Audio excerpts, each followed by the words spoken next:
નમસ્કાર. આજના વિડીયોમાં આપણે પ્રકરણ 1માં કોયડા ઉકેલનું મહત્વ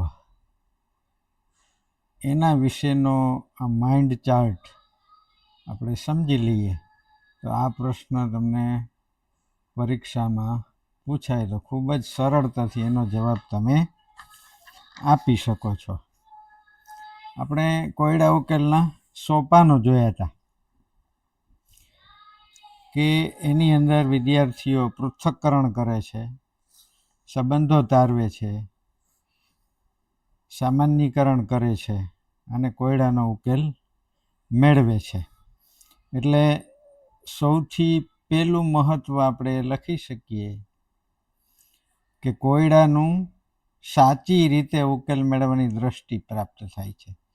એટલે કે કોઈ પણ કોયડાનું સાચી પદ્ધતિથી તેનો ઉકેલ શોધે છે, એટલે કે દ્રષ્ટિ પ્રાપ્ત થાય છે એમ કહી શકાય.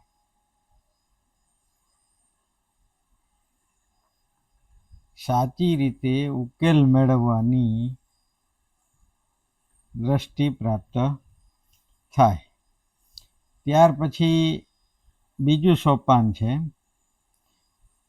કે ગણિતના કોયડાની સાથે સાથે જીવનના કોયડા પણ ઉકેલી શકે.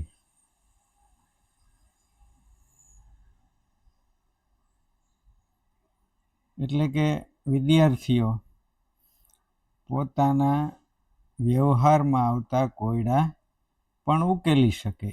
એ પણ કોયડા ઉકેલ પદ્ધતિનું મહત્વ કહી શકાય.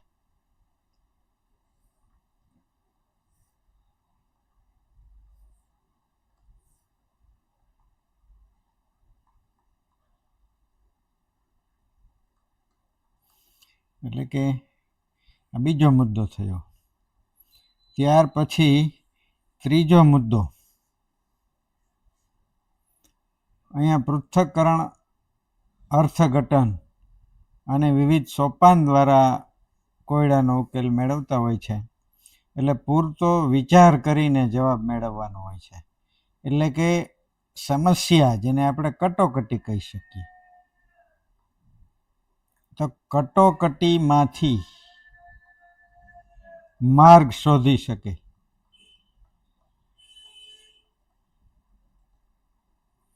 આ પણ મહત્વ તરીકે મોડ્યુલમાં આપવામાં આવ્યું છે. ત્યાર પછી પદ્ધતિસર ઉકેલ મેળવવાની સતત પ્રક્રિયા થવાથી વિદ્યાર્થીઓમાં સારી અભ્યાસ ટેવો પડે છે. એટલે કે સોપાન પ્રમાણે ઉકેલ મેળવવો, તે પ્રકારની ચોક્કસ સારી ટેવો વિકસે છે. એ પણ કોયડા ઉકેલનું એક મહત્વ છે. ત્યાર પછી એમાં કેટલાક ગુણોનો વિકાસ થાય છે, જેમ કે ધીરજ, આત્મવિશ્વાસ, સહકાર. કારણ કે કોયડા ઉકેલવા માટે એણે બીજાને પૂછવું પડશે, શિક્ષકને પૂછવું પડશે, સહપાઠીને સાથે ચર્ચા કરવી પડશે, એટલે સહકાર મેળવવો પડશે. આત્મવિશ્વાસ વધશે કોયડા ઉકેલથી. ધીરજનો ગુણ પણ વિકસે છે. એ જ રીતે કેટલીક શક્તિઓ પણ વિકસે છે, જેમ કે કોયડાનું અવલોકન કરવાથી અવલોકન શક્તિ વિકસે.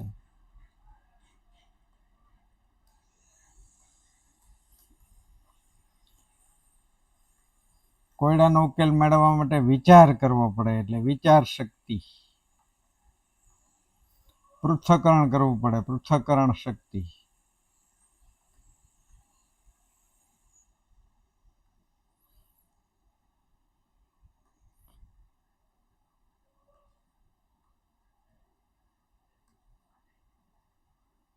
પૃથ્થકરણ શક્તિ જેવી વિવિધ શક્તિઓનો પણ વિકાસ થાય છે.